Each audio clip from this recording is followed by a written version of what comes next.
दोस्तों, दुनिया की कई वॉर्स, अलायंसेस और पॉलिटिकल डिसीजन के पीछे एक हिडन फैक्टर होता है ऑयल। लेकिन सवाल ये है, क्या ग्लोबल पॉलिटिक्स सच में ऑयल कंपनीज और पावरफुल कंट्रीज कंट्रोल करती है? दोस्तों, जैसे कि आपको पता होगा कि रिसेंटली इजराइल, ईरान, यूएसए का वॉर हो रहा है। स्ट्रेट ऑफ हॉर्मुज का ब्लॉक होना और यूएसए का वेनेजुएला पर अटैक करना, इन सारे कारणों से जो क्रूड ऑयल के जो प्राइसेस हैं वो बहुत तेजी से बढ़ रहे हैं। तो क्या ये सोचा समझा तरीका है ऑयल के प्राइसेस को बढ़ाने का, या फिर ये कोई ग्लोबल ऑयल पॉलिटिक्स का एक सच है? तो आज के इस टॉपिक में हम इसी चीज को समझने की कोशिश करेंगे, the dark truth about the global oil politics. अगर आप हमारे चैनल एडू इनोवेटर को पहली बार देख रहे हैं तो इसको लाइक करें, सब्सक्राइब करें और शेयर करें अपने दोस्तों के साथ। तो चलिए शुरू करते हैं बिना देरी किए। आज का हमारा topic, the dark truth about global oil politics. देखिए, ऑयल कंट्रोल द वर्ल्ड। क्या तेल दुनिया पर राज करता है? आपको सबसे पहले जानना होगा कि क्या ऑयल जो है वो दुनिया पर राज करता है? क्या बिना ऑयल के दुनिया सर्वाइव कर सकता है? तो इसका आंसर होता है जी नहीं। बिना ऑयल के ये वर्ल्ड सर्वाइव नहीं कर सकता।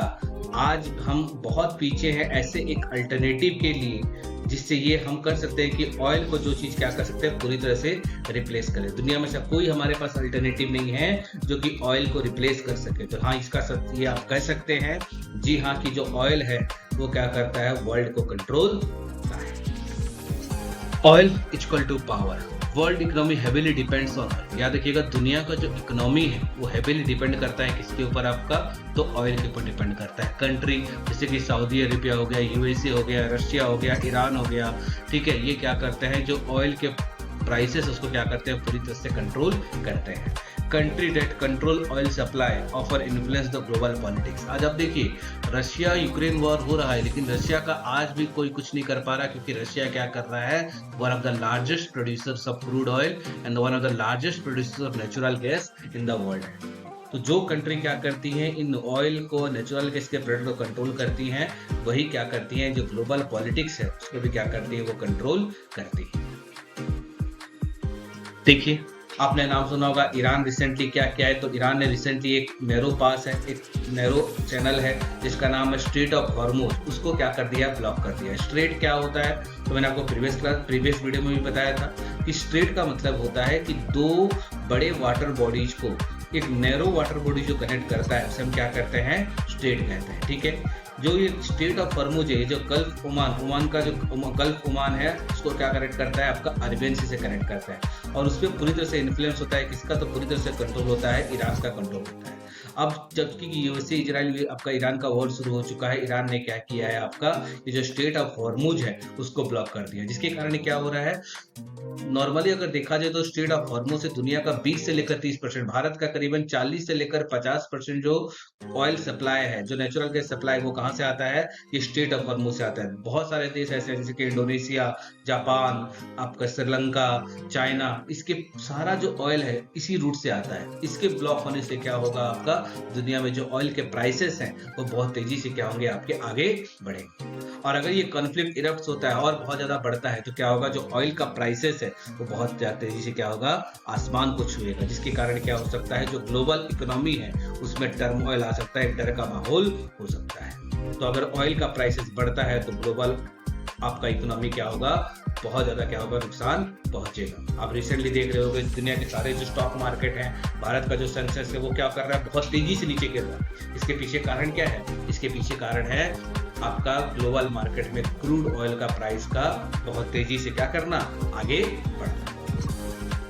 Why the Middle East is always in conflict? सबसे पहला सवाल उठता है कि ये जो मिडिल ईस्ट है यहाँ पे हमेशा कॉन्फ्लिक्ट क्यों होता है? तो इसका सबसे बड़ा कारण है, द मिडिल ईस्ट क्या करता है, दुनिया का बहुत ज्यादा अमाउंट क्या करता है, आपका ऑयल रिजर्व करता है। जी हाँ, मिडिल ईस्ट में ह्यूज ऑयल रिजर्व है, इसलिए मेजर पावर हमेशा यहाँ इन्फ्लुएंस मेंटेन करना चाहते हैं। यूएसए हो गया, रशिया हो गया, ठीक है, चाइना हो गया, ये हमेशा क्या करती हैं आपका, ये जो मिडिल ईस्ट में अपना इन्फ्लुएंस को अपना बढ़ाने का कोशिश करती है। क्यों? क्योंकि यहाँ पर बहुत ज्यादा क्या है आपका ऑयल रिजर्व है, और जो मिडिल ईस्ट को कंट्रोल करेगा वही क्या करेगा, इस दुनिया के ऑयल रिजर्व को क्या कर सकता है, कंट्रोल कर सकता है। यूएसए हमेशा से ये चाहा कि उसने जो मिडिल ईस्ट है, मिडिल ईस्ट में क्या करे, वो अपने पावर का उपयोग करे, इसलिए उसने किसको बनाया, इसराइल को उसने बनाया। ठीक है, तो सवाल ये है कि क्या मिडिल ईस्ट पर कंट्रोल कौन करेगा, तो मिडिल ईस्ट पर वही कंट्रोल करेगा जो इस ऑयल रिजर्व को क्या कर सकता है, कंट्रोल कर सकता है। कई एनालिस्ट मानते हैं कि एनर्जी सिक्योरिटी कॉन्फ्लिक्ट्स का हिडन फैक्टर, ये जितने भी लड़ाइयां हो रही, इन लड़ाइयों के पीछे जो सबसे बड़ा कारण है वो क्या है आपका, एनर्जी सिक्योरिटी। ठीक है, हर देश अपना एनर्जी सिक्योर करना चाहता है, और ये वन ऑफ द मेजर कारण है। इसके कारण क्या हो रहा है, इस एरिया में, इस रीजन में क्या हो रहा है, कंटिन्यू वॉर और कंटिन्यू लड़ाइयां हो रही है। इंडिया जैसे कंट्री ऑयल इंपोर्ट करते हैं। भारत के पर्सपेक्टिव में अगर बात करें तो भारत अपना नियरली आपका 80 से लेकर जो 90% जो भारत का एनर्जी का जो डिमांड है, या फिर जो ऑयल का डिमांड है, वो क्या करता है, भारत इंपोर्ट करता है दूसरे देशों से। अगर दुनिया में ग्लोबल ऑयल प्राइसेस बढ़ते हैं तो भारत में क्या होंगे, जो पेट्रोल और डीजल होंगे वो महंगे होंगे। पेट्रोल और डीजल महंगे होने से क्या होगा, आपका जितना भी आपका जो ट्रांसपोर्टेशन कॉस्ट है वो आपका इंक्रीज करेगा। ट्रांसपोर्टेशन कॉस्ट इंक्रीज करने से क्या होगा, भारत में हर एक चीज़ों का जो प्राइस होगा वो बहुत तेजी से बढ़ेगा, और जब अगर बहुत तेजी से प्राइस बढ़ेगा तो एक सिचुएशन आएगा जिसका नाम है इन्फ्लेशन। भारत में क्या बढ़ेगा, महंगाई बढ़ेगा, और जहां महंगाई बढ़ेगा तो भारत की जो इकोनॉमी है, जो मिडिल क्लास है, उसके ऊपर क्या आएगा, आपका प्रेशर आएगा। इसलिए इंडिया हमेशा मिडिल ईस्ट स्टेबिलिटी में इंटरेस्ट रखता है। इसलिए भारत हमेशा चाहता है कि जो मिडिल ईस्ट है वहां पर कोई कंफ्लिक्ट ना हो, वहां पर क्या हो, हमेशा स्टेबिलिटी मेंटेन रहे। दोस्तों, ऑयल सिर्फ एक एनर्जी रिसोर्स नहीं है, पर ग्लोबल पावर गेम का सबसे पावरफुल वेपन है। जी हाँ, ऑयल को हम ये मानना बहुत बड़ा गलती होगा कि ऑयल एक एनर्जी रिसोर्स है। ऑयल के ऊपर जो कंट्रोल करेगा वही क्या करेगा, दुनिया में सबसे पावरफुल देश बनेगा, और वही क्या करेगा, इस ग्लोबल वर्ल्ड को क्या कर सकता है, कंट्रोल कर सकता है। और शायद कह सकते हैं इसी वजह से दुनिया की कई कॉन्फ्लिक्ट के पीछे एक साइलेंट फैक्टर फैक्टर हमेशा मौजूद रहता है, दैट इज ऑयल पॉलिटिक्स। अगर आपको ये वीडियो अच्छा लगा तो हमारे चैनल एडू नेविगेटर को लाइक कीजिए, सब्सक्राइब कीजिए और शेयर कीजिए अपने दोस्तों के साथ। Thank you so much to all of you.